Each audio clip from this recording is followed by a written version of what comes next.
Out for a walk in a bit of woodland we've never visited before. So it's nearly the end of November.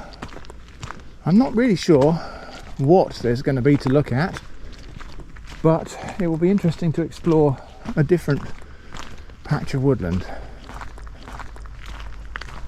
Not sure if we're going to do any foraging today because it might be a bit late in the year. Well, there are things to be found, but we'll see.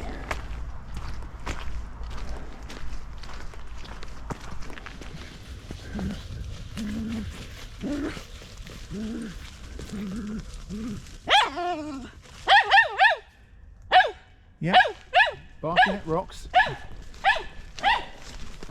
Come on. So here's some late autumn fungi. I think these are brown roll rims. Pretty sure that's what those are. In fact, this one especially looks brown roll rim to me.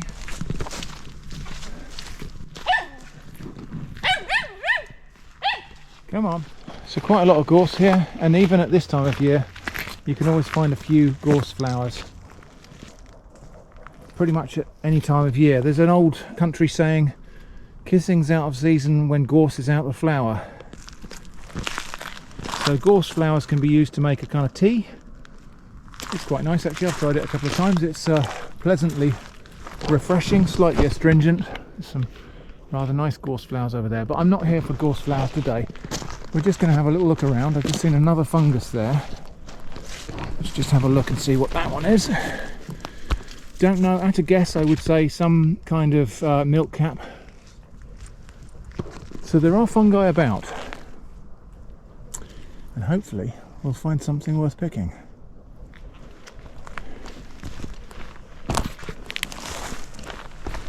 Snail shell down there. Yeah, so some little gorse flowers. I think it's worth a little wander just down here in this little clearing and see if we can find anything of interest on this open bit of forest floor here.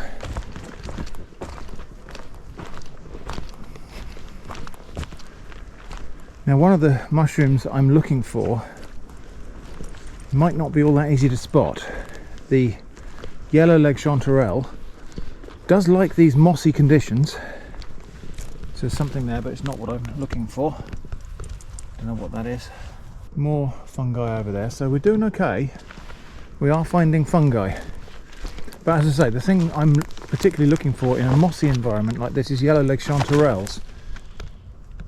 And they're the kind of fungus that actually you don't see straight away. But then once you get your eye in, you see them everywhere. Obviously that does depend on them being locally present, which they don't appear to be here.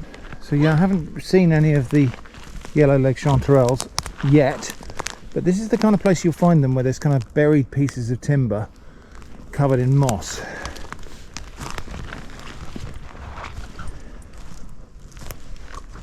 But yeah, it's very, very picturesque, isn't it?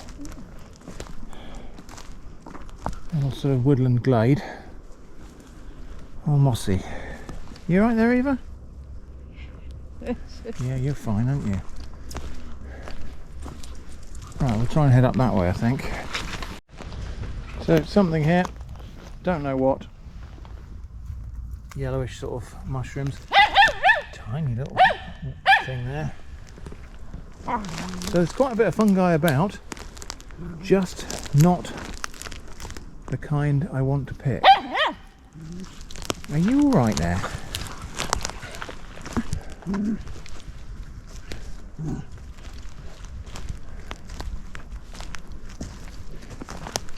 Now it's interesting because in other videos where I've been out looking for mushrooms, we most often find ceps, that is porcinis or penny bun, in broadleafed woodland.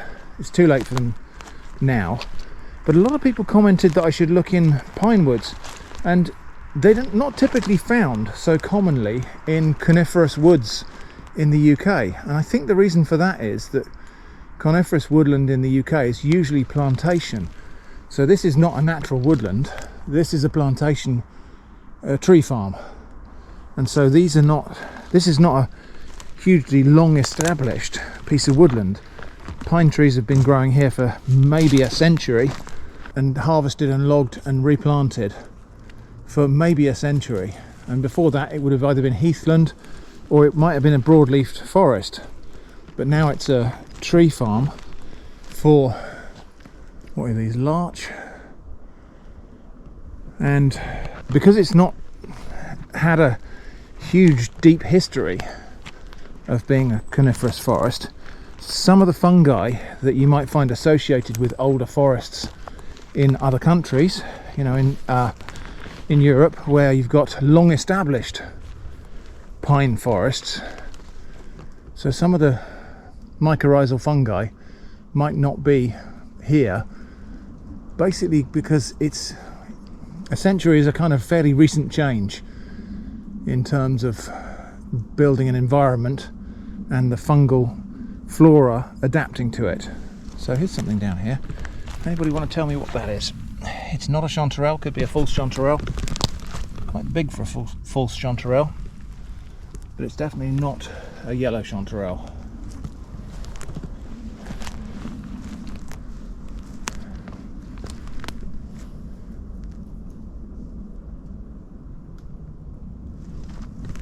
So even if we come home with an empty basket today, I'll be fairly happy, because this is a lovely place to just stand and soak up a little bit of peace.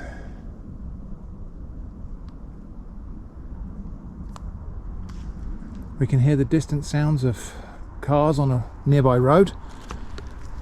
We can hear an even more distant sound of a jet up there in the sky somewhere. But those things are not us. Those things are external. So peace can be found in a place like this, even when there is the noise of human activity.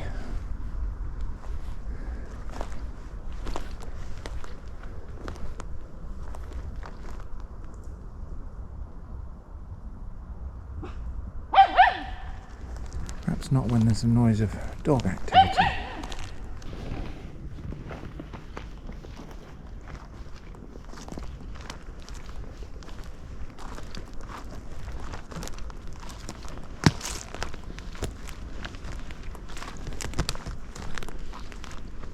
Some kind of structure here.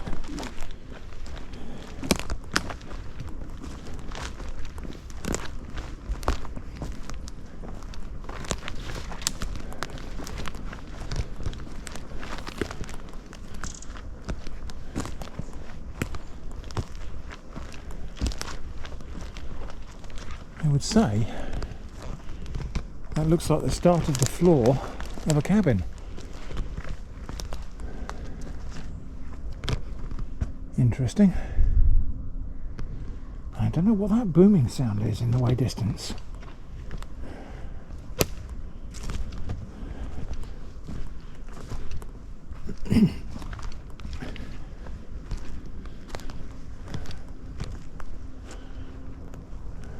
Okay, well, there's a little trail here we can just follow.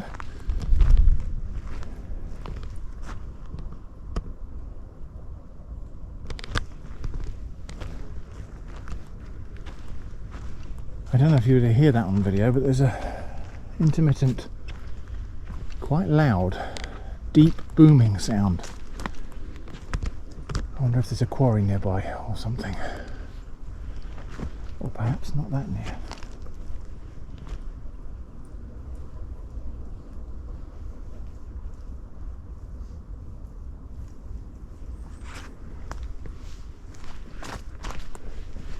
So yeah, I haven't found anything yet, and there will be fungi to be found in here, although possibly earlier in the season. Saffron milkcap is one that's quite commonly found with conifers, and cauliflower fungus. This should be a very productive place for cauliflower fungus, which does like to grow on pines and other conifers. And it's not that you won't find mycorrhizal fungi with pine and conifers, it's more that a lot of the common mycorrhizal fungi, such as ceps and so on in this country, are adapted to living with broadleaf trees, and so they're just not ready to grow in coniferous woodland, even though it's been decades since this was planted. In other countries where there's much more established coniferous woodland, you know, the Black Forest in Germany and the big pine forests you see in Poland, when you see people out foraging fungi in Poland, those have been established for centuries, and of course the local fungal population has adapted to having mycorrhizal relationships with the conifers rather than the broadleafs. Anyway, keep seeing this. Somebody's cut a load of bunches of rhododendron foliage. The rhododendron's an awful invasive plant that's taking over the understory here, and it's toxic to a lot of other plants, so it tends to kill everything that grows near it. But somebody's been cutting some bunches of that, I presume for floristry or something.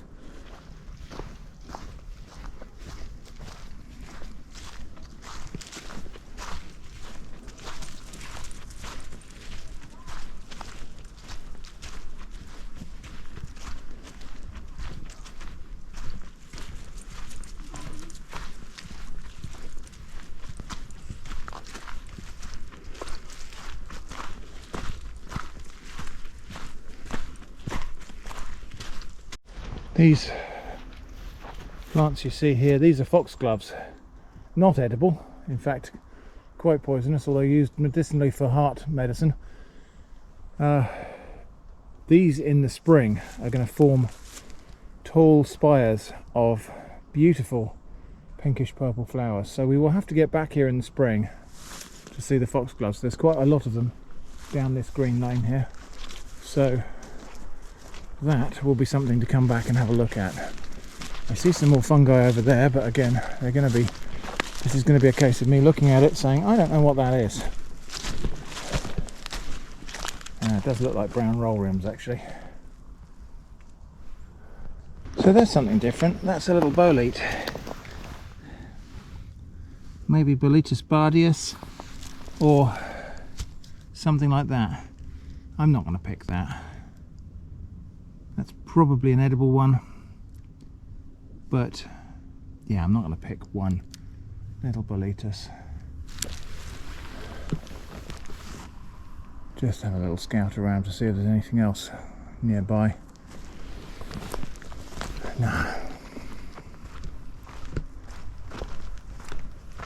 I do see something bright yellow in there. I'm just going to check it's not a chanterelle.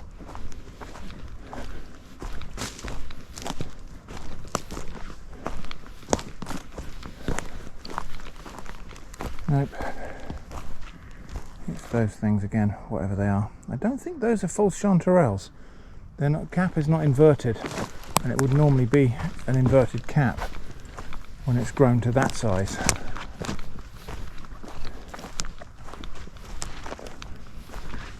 But I don't know what they are, so we're not picking them, and that's the rule we follow here, is if you don't really know what it is, then you don't pick it. There's a lovely little fungus. Look at that one. I'll get a close-up picture of it. I think that's probably a blusher. That tall fungus there. So there are some mushrooms around. I really don't think we're going to find anything to put in the basket today. That's okay.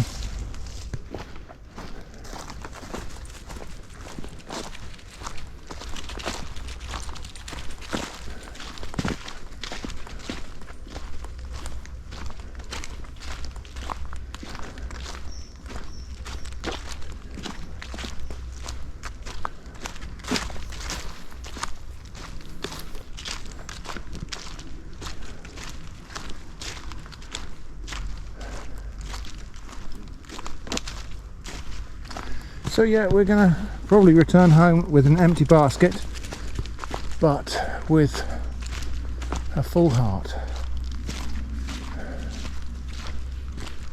There is something quite nice about being out in the forest at this time of year when everything is just winding down.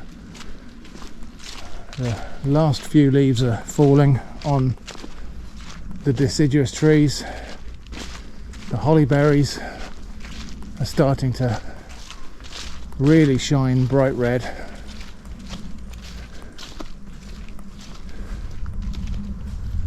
and the world is getting ready for winter.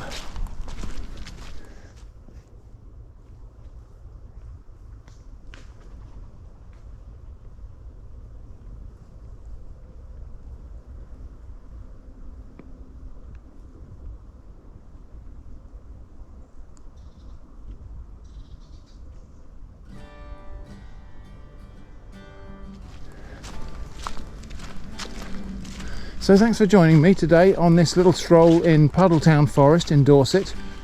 I hope it's been interesting. Thanks for watching, and I hope to see you again soon.